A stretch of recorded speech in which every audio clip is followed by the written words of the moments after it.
대통령은 형사소추를 당하지 않을 법적인 방패가 있습니다. 근데요, 그래서 윤석열이 현실적으로 실정법을 위반하잖아요, 대통령이. 그러면 형사소추는 안 당할 수 있는데 탄핵 당할 위험이 더 높아지는 거예요. 그냥 윤석열이 예를 들면 법적으로 윤석열이 사람을 죽였어. 형사소추는 못 당해. 임기 끝나면 수사를 받는 거지. 그리고 심지어 공소시효도 멈춰. 근데 사람을 죽인 대통령을 우리가 국민들이 너 살인자니까 대통령 하지 마 할 수 있잖아요. 그 장치를 위해서 탄핵이란 걸 만들어 놓은 거예요. 근데 지금 재임 기간에 일어난 사건이기도 해. 해병대 수사 개입에 아주 적극적으로 개입한 사건이 있는 거죠. 그러니까 윤석열은 사실상 공수처가 입건만 하면, 이게 법적인 용어를 제가 좀 설명을 드리면, 어떤 사건이 접수가 돼서 접수의 넘버링, 사건 번호 뭐 하면 그 자체가 입건이에요. 건수가 성립되는 거야, 입건이. 그래서 수사에 본격적으로 들어가잖아요. 그래서 수사를 시작했어. 저는 범인 같아. 그럼 그 사람 피의자가 되는 거예요. 의심받는 거지. 피의자가 되는 거지.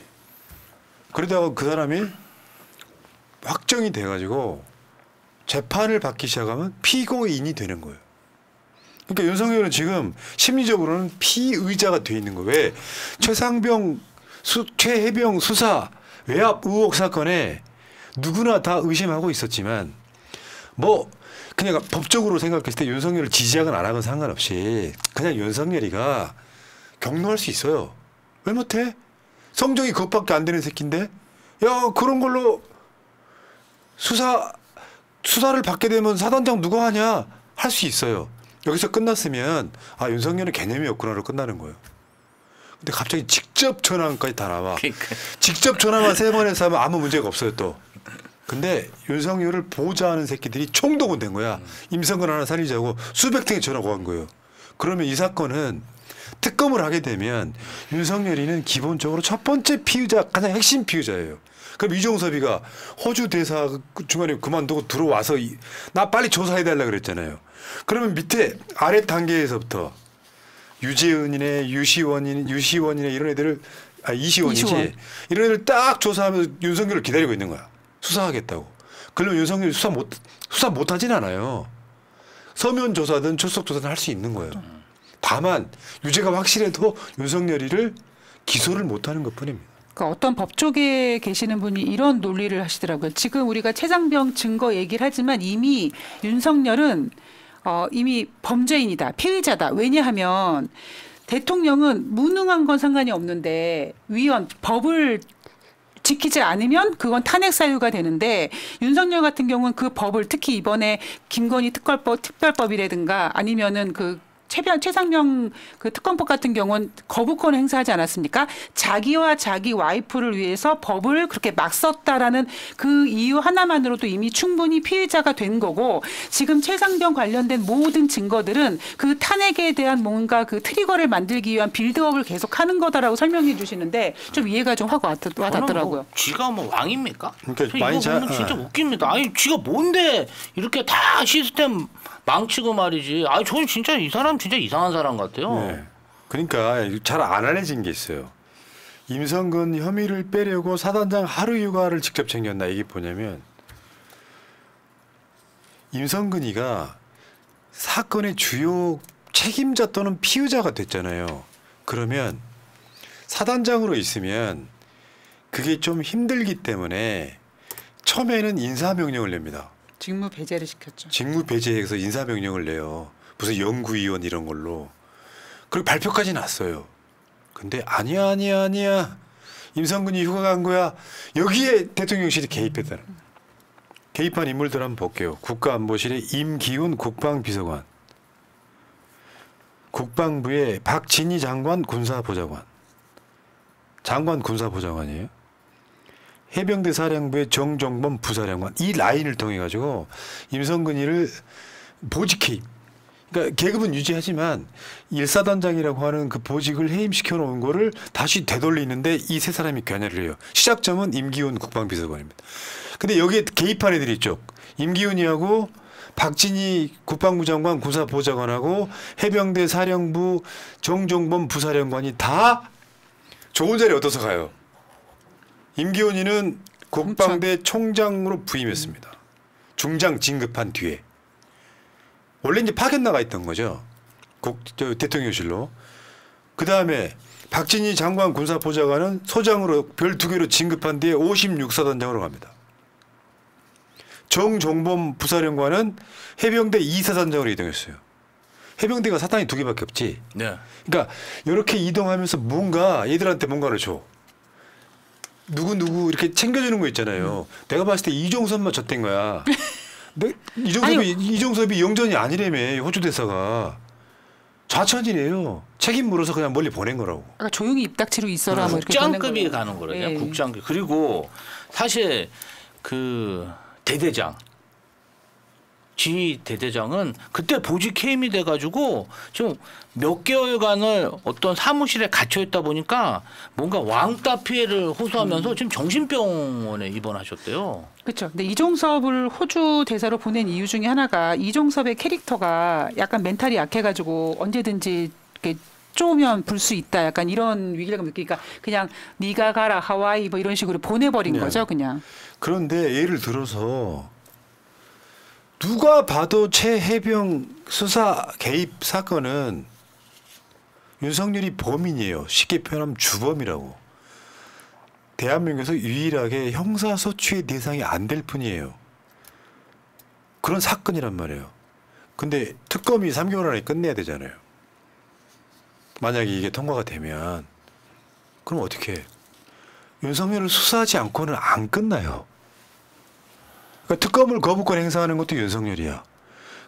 그러니까 거부하는 자가 범인이라고 한 말을 윤석열이가 했어. 그렇죠. 근데 윤석열이가 또 이게 더 세진 최해병 특검법을 윤석열이가 또 거부권 행사해. 그 자체로 확실한 탄핵 사유예요. 그러면 에이 씨발 대통령 바꾸자. 그렇지 않고서는 진상규명이 불가능하겠네. 여기 하나만 더 얹으면 김건희 특검까지 연결돼 있는 거예요. 그러니까 사실상 지금 윤석열은 피의자인 거예요. 감히 못 건드려. 이미 피의자가 됐어야 돼. 공수처가 그걸 못하고 있단 말이야. 1월 달에 이미 이종섭이가 윤석열이랑 통화한 기록이 나왔어. 근데 대통령실 압색도 못해요. 누가 해야 돼? 특검이 해야 되는 거예요. 그다음에 어쨌든 조사가 불가피하다. 윤석열 조사하지 않고는 이 사건은 안 끝납니다. 윤석열이 또 거부권 행사해. 근데 쟤네들이 108석 있어갖고 또 재결이 안 돼. 그러면 또 해야 돼. 22대 국회는 그게 계속 갈 가능성이 매우 높다는 거예요. 국민들이 참겠습니까? 여러분 토요일 날 또 집회 있어요. 똑같은 자리에서 똑같은 시간에 계속 하는 게 맞아요. 이번에는 2배가 더 와야 됩니다. 이재명 대표 갑니다. 저희 검찰 독재 정치 탄압 대책위도 판넬 홍보와 서명 운동을 계속할 예정입니다. 자, 아무튼 전화 진짜 윤석열은 이종섭하고 뭐 사랑하는 관계가 아닌 이상 이거는 실드가 안 된다. 1차 통화, 그러니까 술 먹고 역정을 냈다는 이를테면 음주 경로일 가능성이 매우 높은. 그리고 저 때 통화했을 때 이종섭이 우즈베키스탄으로 출장 상태였잖아요. 그럼 정말 막 너무 좋아서 종섭 잘 잤어? 우즈벡 좋아? 뭐 이렇게 정말 러블리한 통화를 하지 않는 한. 너무 웃긴다. 그러니까 쟤네들이 아니 대통령이 국방부 장관이랑 통화할 수 있지 할 수 있잖아요. 그 업무상 통화였다면 비유하기를 써야죠. 그렇죠. 자, 얼마나 많이 개입됐는지 한번 볼까요? 아까 말한 것처럼 개인이 그냥 뭐 너무 좋아해서 세통 연속 낮술 처먹었더니 종섭이가 그립네 이딴 식이 아니자면 이거죠 지금 현실은. 그 사이에 개입돼 있는 것들 한번 보시자고요. 7월 30일 날이요. 이종섭이가 박정훈 대령으로부터 수사 결과를 보고받습니다. 자, 이렇게 해서 이제 브리핑 한다고, 브리핑 할 거라고. 그래서 사인까지 하는 상황이 됐어요. 근데 그 사실이 윤석열한테 알려집니다. 7월 31일 날. 경로했다고 하는 게 바로 그날이에요. 그러자마자 대통령실에서 전화가 쏟아집니다. 그때는 윤석열이 등장하지 않아요. 대통령실이. 근데도 뭔가 상황이 안 바뀌어. 그러니까 8월 2일 날 일단은 해병대 수사단이 경찰에 이첩을 합니다. 이거를. 윤석열이 경로를 했음에도 불구하고. 그러니까 처음에 아침에 오전에 아까 말한 조태용이가 이종섭하고 통화를 해요. 저 내용 전부 다 리스트가 이종섭하고 통화 기록이에요. 그런데 그 조태용이가 통화기를 읽고 나서 박정훈 대령의 보직을 해임시켜버리고 항명으로 걸기 시작하는 거예요. 그런데 점심시간에 윤석열이가 전화를 3번이나 합니다. 놀라운 건요. 한독수도 통화를 해요. 이종섭한테. 한독수도 들은 바가 있어서 그렇게 그거 못 빼 이렇게 되는 거지. 그다음에 지금 박문규 당시 대통령실 국무조정실장이 문자 1회 통화 3회를 한 게 그 다음 날. 그리고 8월 4일 날은 임기훈, 김용현 경호처장, 임기훈 국방비서관 통화 각각 2회씩. 이상민 행안부 장관도 전화를 하고요. 난리가 났네, 난리가. 임종도 아이고. 국가안보실 2차장도 통화를 합니다. 이게 이종섭하고의 통화 내용이에요. 다음 8월 5일 날 경호차장 김용현이가 문자 1회 통화 3회, 이상민 행안부 장관 문자 1회 통화 1회, 8월 6일 이상민 행안부 장관 문자 2회 통화 2회, 한덕수 국무총리 통화 2회, 그리고 8월 7일 이상민 행안부 장관 통화 1회, 김용현 경호처장 통화 2회, 성일종 국민의힘 의원 통화 2회, 8월 8일 윤석열 대통령 통화 1회, 김태우 국가안보실 1차장 통화를 합니다. 이게요. 아까 처음에 경북경찰청에 1차로 이첩된 거 있잖아요. 요거는 접수 안 된 거야 라고 자기들끼리 짜고 찾아왔잖아. 국방부 차원에서 조사를 다시 하죠. 임성근이를 못 빼요. 그래서 아까 말씀드린 것처럼 윤석열이 8월 8일 날 또 통화를 하게 되는 6일 후에 그 국방부 조사 기록도 결국 사인은 이종섭이가 해야 되잖아요. 이렇게 된 거예요. 그래서 다시 해가지고 나중에 결국에는 임성근이를 빼고 2명만 처벌받게 만드는 상황인 겁니다. 그러니까 천하람 같은 경우에도 윤석열과 이종섭의 통화가 우연이라면, 그러니까 종섭아 잘 잤어? 이런 그 통화였다면 정말 둘은 소울메이트다라고 얘기하지만, 소울메이트라고 얘기하기에는 지금 뭐 그 대통령실부터 시작해서 하다못해 국민의힘 성일종까지, 국민의힘 당까지 움직이는 전방위적인 지금 국가 시스템이 움직였습니다. 그거는 과연 저 둘의 통화가 개인적으로 종섭아 잘 잤어? 이런 통화겠냐는 거죠. 이게 보니까 8월 2일 10시 30분 해병대 수사단이 경찰에 이첩한, 이게 완전 트리거였네요. 여기서 완전 폭발했네. 야, 분명히 내가 보류하라 그랬는데 박정훈 대령이 그냥 넘겨버렸잖아. 그러니까 정말 난리가 났나 봅니다. 그래서 박정훈 대령한테 딱 집어서 항명죄를 찍어놓은 거죠. 그 집단 항명 수괴죄는요 굉장히 무거운 죄예요. 그럼요. 박정훈 대령뿐 아니라 그 부하들까지 다 처벌하려고 그랬던 거예요. 정말 8월 2일 날 이거에 대통령 비롯해가지고 정말 뭔가 진짜 파란이 일어났던 것 같아요. 그러다 보니까 막 지금 전화한 사람 보세요. 지금 웬만한 사람 다 전화했어요. 난리치고. 그러니까요. 이건 말고도 있어요. 99시간 통화들 다 많아요. 몇백 회예요. 며칠 상관으로. 이 새끼 대통령이 그 임성근 빼라 그러는데 이 새끼 그것도 못 빼고 이 새끼야. 이랬을 거야. 저는 근데 박정훈 대령이 참 진짜 훌륭한 군인이라는 생각이 드네요. 정말 압력을 많이 받았을 텐데 어떻게 이렇게 소신을 지키고 이런 참 경찰에 이첩을 했나. 박정훈 대령이 사실은 국방부 장관 후보여야죠. 그런 군인이 나중에 크면. 아니요. 그 유럽 같은 데는요. 군대 안 갔다 온 여성이 국방장관도 합니다. 별 한 3개, 4개쯤 달아요. 국방장관을 한다는 편견을 버려요. 보통의 군인들 대부분 별단 새끼들이 기회주의야. 여기서 압력 내려오면 VIP가 화내셨어요? 뭐 임성근 뺄게요 하는 거야. 이종섭이가 그런 새끼고 김기현이가 그런 새끼고. 근데 이거 대단하네요. 박정훈 대령만 안 됩니다. 그냥 넘겨버렸잖아요. 사인 받았으니까. 그러니까 이제 우리가 질문은 그런 거예요. 특검이 만약에 이제 윤석열이를 조사하게 되면 기본적으로 아마 서면 조사일 가능성이 높겠죠. 우리가 더 바라는 거라면 그냥 직접 조사를 할 수도 있겠지만 방문 조사할 수 있거든요. 내가 예를 들면 윤석열이를 포토라인에 세우는 것까지는 안 바랍니다. 어쨌건 조사를 할 거 아니에요. 그런데 여기 전화한 사람들은 다 포토라인에 서야 되지 않을까요? 그러니까 대통령이니까 그때까지는 탄핵당하는 시간까지는 안 바라는데 문제는 핵심은 이종섭한테 전화를 이제는 왜 하셨어가 아니잖아요. 그러니까 하셨어요가 아니라 왜 하셨어요라고. 전화하신 건 맞죠? 왜 하셨는데요? 뭐 그냥 대통령이 국방부장한테 전화 못 합니까?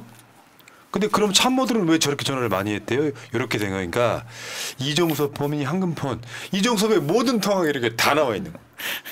근데 내가 지금 기쁜 요 새날 출연해 갖고 이 지금 사건에 대해서 내가 좀 정리가 됐어.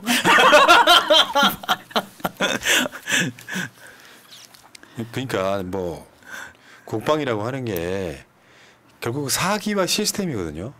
그렇죠. 사기와 시스템인데 적절하게 뭔가 사기를 올려주는 뭔가의 당근책. 근데 지금 최근에 군인들 막 4-5명이 뭐 돌아가셨잖아요. 며칠 사이에 항공관으로. 그렇죠. 안타까운 일이죠. 군대라는 게 이런 거예요. 국방만이 갖는 가치를 인정해주는 대통령이어야 해요. 그럼요. 그 노무현 대통령처럼 아예 만기 전역하신 분 아니라도 내출세를 위해서 부동시 핑계 대고 조작해가지고 군대에 안 간 자가 일개 검사 출신 검찰총장 출신 당첨된 애가 갑자기 자기 로비를 받았는지 뭐 했는지 모르지만 뭐 하나 빼려고 국방의 시스템을 다 망가뜨리고 있잖아요. 이 자체로 대통령 자격이 없다고 생각합니다. 저런 놈은 그냥 탄핵시켜야 되는데 이것만 문제라 그러면 탄핵이라는 말을 국민들이 동의를 안 할 거예요. 동의를. 다 망쳐놨잖아요. 경제고 외교고 국방이고 뭐 심지어 자기 부인 대통령 당선되자마자 며칠 상관으로 고속도로 정점 바꾸는 작업을 하고 있어. 주가 조작 사건은 수사도 안 해. 이재명 수사는 증거가 하나도 안 나오는데 지금도 하고 있어. 조국 법무부 장관에 대한 수사는 사모펀드 비리로 시작했다가 표창장 유죄했다고 감옥 4년을 때려버려요.